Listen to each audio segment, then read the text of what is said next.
Hey, this is Kevin David Rail, co-founder of My Inferno Body and fitness nutrition specialist. And speaking of My Inferno Body, make sure to go to the App Store and the Google Store and get My Inferno Body app if you haven't done so yet. Now, let's talk about plantar fasciitis. I had a pretty severe case of this back in 2018, and I deployed a very strategic series of steps to do what I call healing plantar fasciitis. And luckily, knock on grass, I haven't had it since. So, here's the thing. The plantar fascia, for an anatomy lesson, first of all, is this fibrous cord of tissue that runs down the bottom of your foot, okay? It starts back here at your heel, and then it kind of fans out like this as it comes up toward your toes up here. Oftentimes, our calf muscles get too tight, and overuse injuries like running and just sitting for long periods of time cause the plantar fascia to become really tight, and what ends up happening is it starts to fray. And when it frays, you develop pain. In the worst of cases, the plantar fascia can be torn completely, and that requires surgery. And we want to keep you out of operating tables and out of hospitals every chance we get, and we want to keep you as pain-free as possible in the world of life. Because, let's face it, walking around in pain is no fun at all, okay? So, when you have plantar fasciitis, there are certain things you can do to help numb the pain, hopefully stop the pain, and correct it altogether and live a completely normal life. A couple of ibuprofens a day to numb the pain, that doesn't work for me. I'm not a big fan of pain medications. I'm not a fan of medications at all whatsoever. So what I have done is I've figured out there's a bunch of ways you can treat this condition and possibly and hopefully cure it altogether, all right? So without any further ado, I'm gonna show you the first thing, which is utilizing this tool called the foot log. So stay tuned. Okay, the foot log is this instrument right here. I know it might look like a Lego toy, but I promise you, this is no joke. This is some serious business. I started using the foot log actually years before I developed plantar fasciitis. It was when I was running barefoot heavily, I came across this tool and I started running my feet across it before my runs and after my runs, and it really helped loosen up the connective tissue in the bottom of my feet and expedite my recoveries from my workouts as well. So, that being said, I later found out this is a fabulous tool when you have plantar fasciitis or if you want to prevent plantar fasciitis, because of the same reason I used it to run barefoot. It really loosens up the connective tissue in the bottom of the feet, and it makes it feel amazing, and it brings circulation to the bottom of the feet, which is very healing as well, all right? So this is how it works. You simply just place it on the ground, and you put your toes on it like this, and you just roll it forward. And as you're doing this, you put a little bit of slight pressure downward, and you can put as much pressure as you want. And that's the cool thing about it. You can go nice and light, like this, or you can like really push down hard if you have some knots in the bottom of the feet. And what you're gonna end up finding out is when you use this foot log, you're gonna feel a little bit of snap, crackle, and pop going on the bottom of your feet, and those are just tiny adhesions that have developed, and it's really good to work those adhesions out. And then you hit both sides, and what you wanna do is go back and forth like this, like I'm doing. Make sure to roll on your heel, like I'm doing right there. And then go back and forth, slow and controlled, or moderate speed, but you don't wanna go too fast. And then you can kind of go like this at an angle, on the heel, on your foot, like this. And then you can go like this at an angle even too. And you really want to work the whole area of your foot. And it's going to keep all that connective tissue at the bottom of your foot, the plantar fascia and everything in between, all the small muscles, nice and loose. And again, it's going to supply oxygen to the bottom of your feet too. Oxygenated rich blood, that is, that's going to help with healing. And another thing about the foot log, which is great, is you have, I believe it's 10,000 different pressure points on the bottom of your feet. And you can press in one area and try to alleviate another symptom that you might be having in your body. And it comes with this little booklet, and it shows you the connection points of where you can work on the foot log. So, my suggestion is plantar fasciitis. You get yourself a foot log and you use it 1 to 3 times a day, a bare minimum of once. I highly suggest using it as soon as you roll out of bed at night, in the morning, and right before you go to bed at night. And if you can fit another session in the day, that's excellent. If you are homebound and you work from an office, from your house, you can put your feet on this thing at your desk and just roll your feet all day long if you want to. So, that's smoking gun tip number 1, utilize the foot log. We're up to our next step in treating and preventing plantar fasciitis. Okay, so if you remember earlier, I talked about having tight calves, which can contribute to plantar fasciitis, because when they're tight, they're gonna pull upward like this on the heel, which is called the calcaneus, and then it is going to cause tension in the plantar fascia, causing it to fray and possibly stemming up plantar fasciitis, which we want to avoid. So the key here is we want to keep our calves as flexible as possible at all times. So if you have plantar fasciitis, obviously it stands to reason that you want to do some flexibility drills for the calves. And if you don't have it, you want to still do them to prevent it. So, a couple of my favorite ones, downward facing dog. We simply get into like a plank position like this, and we're gonna lift up and we're gonna push our weight back toward our heels, lifting our butt in the air, keeping our back straight. And we wanna try to get our heels flat to the ground like this, as you can see mine are. If you can't do that, just go as far as you can. If this is all you got, that's totally fine. Stop right there. And eventually start working your way back and trying to push your heels back down toward the ground, okay? Now that stretch primarily is going to stretch the upper part of the calf right here, this big chunk of muscle called the Gastrocnemius. You also want to stretch especially the Soleus, which is this piece right here. Now the way to do that is you simply have to put a bend in your knees. So if you go like this, you're going to be stretching more of the Soleus, and if you go like this, it's going to shift to your gastroc. So this is Soleus, this is Gastrocnemius. Now, you can also put your hands against a wall and just do this. Sit back like this and stretch. Now that right there is going to primarily hit the gastroc. And if you want to hit the Soleus, simply do this. Bend a little bit more at the knee. And you can also take your foot and you can press it against the wall like this, or you can stand on a step and let your heels hang straight down. All those stretches are really good to stretch the gastroc and the Soleus. The next thing I want to talk about is called foot strike.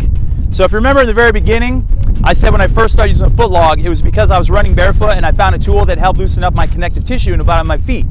Well, suffice it to say, if you are a runner and you're constantly going like this, landing on your heel, even slightly on your heel, no matter how thick the padding is on your shoe, you're placing a lot, and I mean a lot of pressure on your heel, and all that pressure is going to translate all the way up through your whole kinetic chain. We don't want to do that. We do not want to stress our joints. We especially do not want to put a lot of stress on our heel if we are trying to battle plantar fasciitis. So that being the case, if you have plantar fasciitis, you want to start training yourself to land with a forefoot strike when you're running. So instead of running like this, which a lot of people do and they land on their heel, you want to project your foot forward like this and land this way. And if you notice, the balls of my feet are landing first, and then my heel either barely touches the ground, or it lightly touches the ground, or it doesn't touch the ground at all. So if you're going like this, clopping along, you're gonna smack your heel and then you're gonna smack your foot down on the ground. So it's gonna be a double whammy when it comes to hurting your plantar fascia. We don't want that to happen. If you go with a forefoot strike like this, which is what I do when I run barefoot, you're gonna shock absorb with the balls of your feet and your foot is gonna land kind of like this. So you're gonna land softly and you're gonna have no pressure on your heel and barely any pressure on your plantar fascia as well. So what I'm gonna do is, I'm gonna run back and forth here using a forefoot strike a little bit so you can see what it looks like in action. Bear with me if I go out of frame, okay? So here we go. Just pay attention to my foot. So I'm landing on the forefoot. Here I come again. One more time. Okay, so it's like that. All right, so if you're gonna run, try to coach yourself to run on a forefoot. I highly encourage you eventually to get to barefoot running, but that's a whole other video altogether. So in the meantime, think in terms of landing on the forefoot instead of your heel. The next strategy we're going to talk about in treating plantar fasciitis is inversion, and this is by far one of my favorite things to do. So when I had it, I started doing inversion, and I feel like it really expedited the healing process, and I've been doing it ever since to this day, and it's really helped me prevent a lot of injuries that a lot of people have. So inversion simply is this. You basically flip upside down like a bat, and you just hang there for a certain amount of time, and then you come back down. You can do this on an inversion table too, which is way less invasive than what I'm going to show you here on this pull-up bar. I'm wearing inversion boots, also known as gravity boots. By yourself, it takes a lot of effort just to hook your boots up there and hang down and then get back up and get off. So if you're going to do boots and you've never inverted before, I highly suggest you have an assistant with you. If you have any issues with dizziness, or you have cataracts, or you have heart conditions, I would not do this at all. I would revert to talking to your doctor and getting an inversion table. So why is inversion beneficial? Well, it reverses the blood flow in your body and reverses the drainage of your lymph system. So what that does is it causes a major detox in your body, and when you flip back up, it causes a lot of oxygen-rich blood flow to get to outlying areas of your body that don't get a lot of blood flow, such as the feet and the ankle area. So it makes sense that if you do this 1 to 2 times a day, it's going to cause that reverse of blood flow, and it's going to cause very healing properties to your body. So that's why I started doing it, and I swear by it. So I'm going to show you how to do it, and then we'll go from there. I'm going to turn around so you can see me. Simply just going to lift your legs up, hook your hooks on, and then slowly lower yourself down, and then just simply hang here and take big deep breaths. Now I've been doing this for a long period of time, so it's relatively easy for me. And at first you might be spooked and it might be a little uncomfortable. But as time goes on, you'll get used to it.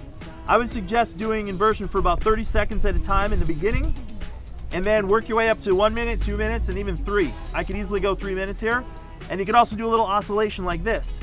Another one of the benefits of inversion is it's very therapeutic for back pain because it releases the tension in the facets in your vertebral column.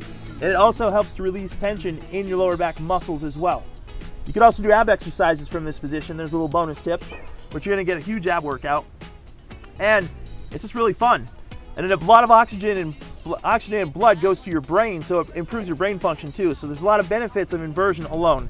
But the main thing we wanna focus on today is we're gonna boost the healing process to try to help plantar fasciitis, because really, this helps with healing from the head all the way to the toes. The final piece of the puzzle when it comes to treating plantar fasciitis is this. It has nothing to do with exercise or fitness or any kind of tricks or tips when it comes to inversion. It has to do with diet. The main thing that I did when I had plantar fasciitis is this. I did a strict intermittent fasting protocol, also known as time-restricted eating in my case, and I did a few extended fasts. So here's what I did. On a daily basis, I fasted for 16 hours. I had 2 meals. Once a month, I did a 48-hour fast, and that's exactly what I did for 3 months in a row. And every single month, I felt the healing got better and better and better until eventually the pain was gone.